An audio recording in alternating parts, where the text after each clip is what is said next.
各位聽眾朋友，大家好！今日又係我 Irene 同大家講解《坐的秘密》嘅第三課。第三課嘅題目係用祝福能量，讓良善種子發芽壯茁。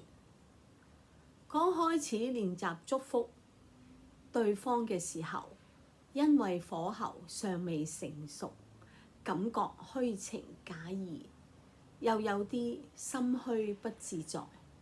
關於這一點，請不必擔心。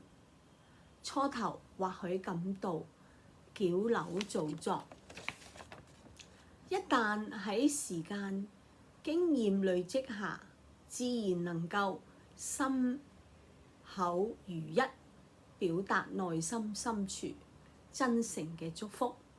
呢啲係所謂借假修真嘅道理啦。當他人感受到你真心嘅祝福，呢一啲能量，呢一份發自內心嘅祝福，隨即形成善性循環，讓自己嘅生活境更加寬廣平順，同時讓善良嘅機遇與你再三相遇，好事不求自得，咁前嚟敲門，對於真心祝福，確實會帶嚟幸福呢一種道理。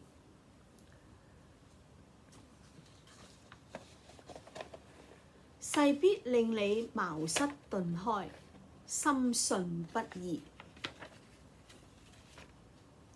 既然天地願意賜予祝福，我哋理所當然必須用真心珍惜，把這一份難能可貴嘅契機，並將祝福傳遞俾更多有緣人。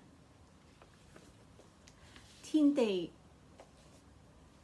賜福嘅真義係讓每個人成為傳遞祝福嘅開端，既係受福之人，亦係祝福之人。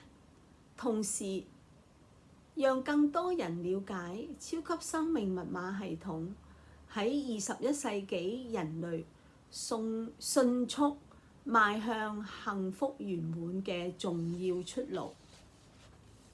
呢一條通往幸福快速嘅捷徑，目的係讓人類喺充滿祝福嘅道路上開拓前行，重新讓世界回歸平衡正軌，充滿繁榮和諧嘅景象。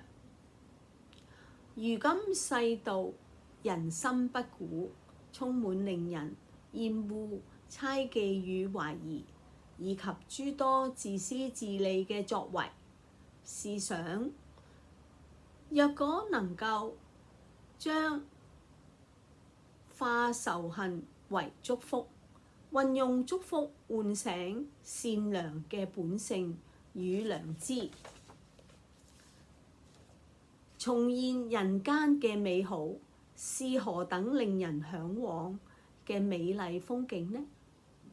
紅塵中嘅每個人心中都有一顆善良嘅種子，只係俾現實環境逐漸埋沒，當事人係不知不覺遺忘咗，每天只能夠機械式地為生活奔波，忙碌中無暇灌溉心田，以致難以發芽壯茁。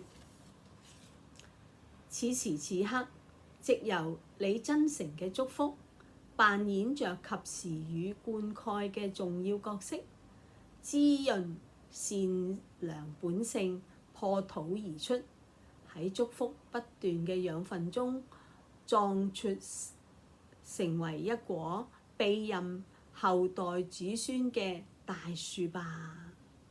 今日第三課嘅導讀已經完成啦。喺呢度，我祝福大家幸福快樂。我感恩大家嘅聆聽。我哋下次見。